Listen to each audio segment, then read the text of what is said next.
I want to explain the difference between the assumptions and hypotheses. They do sound familiar, these both terms. They are similar, but they're not exactly the same. And in that very difference is where I would say lies the originality or the radicality or the disruptive potential of initiatives. I know what I'm saying is really a lot, but please bear with me and let's see if you agree at the end of the talk. There's a subtle difference. And the subtle difference is the assumptions is the thing that you take for granted, and the hypothesis is the thing that you consider require validation. Okay, I'm going to make the point again that what you consider an assumption is limiting, anchoring you to an existing reality. All right, let me give you an example. If I tell you we're going to convert food waste into food ink to refill 3D printing cartridges that people will share seamlessly, you probably can easily identify several hypotheses here. So I'm going to give you 10 seconds to maybe think about them. What are some hypotheses that you see in this statement?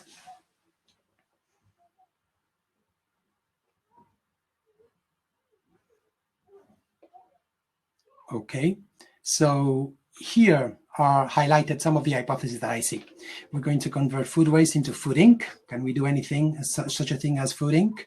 And we're going to be doing 3D printing cartridges, food cartridges that we're going to refill. Can we do that? Can we refill 3D printing cartridges?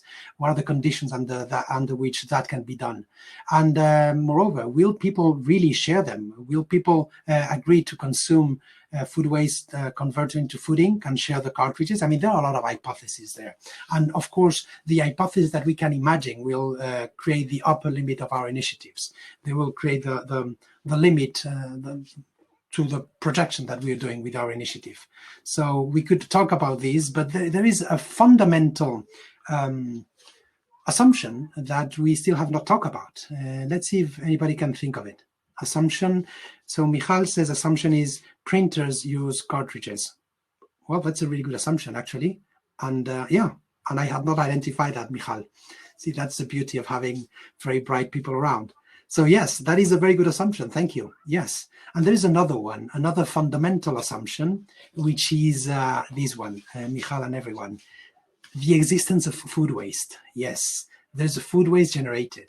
So our project, our initiative, the way it's stated, it only makes sense as long as there is food waste. And I'm not suggesting that there's not going to be food waste, but I'm insisting on the idea that this project will only make sense as long as there's food waste. And also, I want to make the point that there might be people that will not conform with the existence of food waste. They'll go before the existence of food waste or even beyond the existence of food waste. And they will hence propose completely different initiatives. Right, so that is exactly the point that I want to make. Assumption is different by that hypothesis, because the assumption is something that we assume with us, we take for granted, it becomes part of us without validation, or at least temporarily without validation. And the hypothesis is the thing that we believe will require validation. We will consciously dedicate time and effort to validate. Right, so let's talk about the people that do not conform with this food waste assumption. If we do conform with it, and if we make the case that the initiative that we're going to be working on only makes sense in the scenario of the existence of food waste, we might be limited to a completely different approach, a really wide number of initiatives that actually do not conform with the existence of food waste. All of these products, they do not need preservation. All these products are based on disrupting or making obsolete the food waste. Okay, so there is a variety of approaches that we have limited ourselves to just by means of conforming to that assumption. So if you think about it, the assumptions would be like the floor of our initiatives, while the hypothesis will be the ceiling of our hypothesis. I'm bringing you to an elevator now.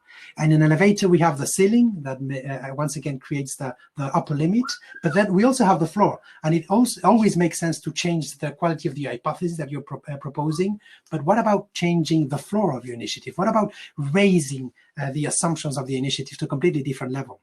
See, that is the beauty of the assumptions versus the hypothesis approach.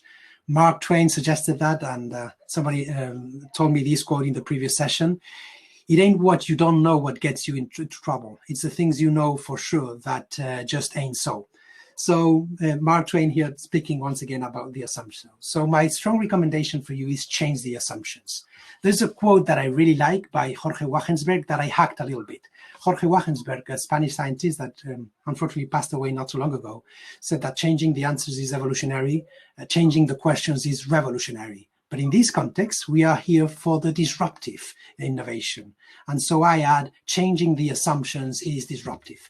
There's a picture of a recent talk that I gave. And now many of the talks that I'm, and the recommendations that I do to large organizations is to revisit the fundamental assumptions.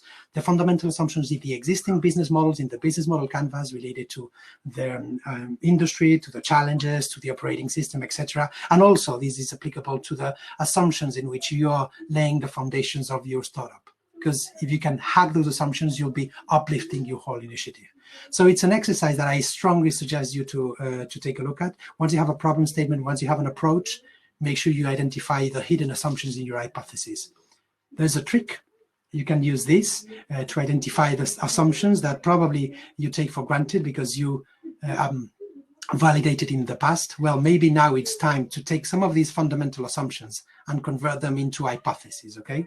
And here's a lot of assumptions that you could be reassessing. I'm not going to stop one by one, but believe me, every single thing of these that we have on screen, every single one of these core assumptions can be revisited and should be revisited in these COVID times and in these disruptive times, because everything is massively changing. So it is time to reassess.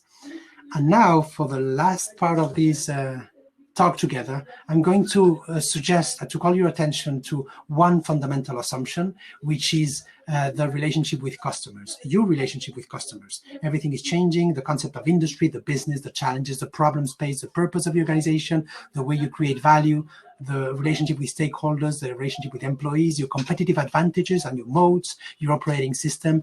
But very frequently, your disruption will come from the relationship, the choices that your customer make.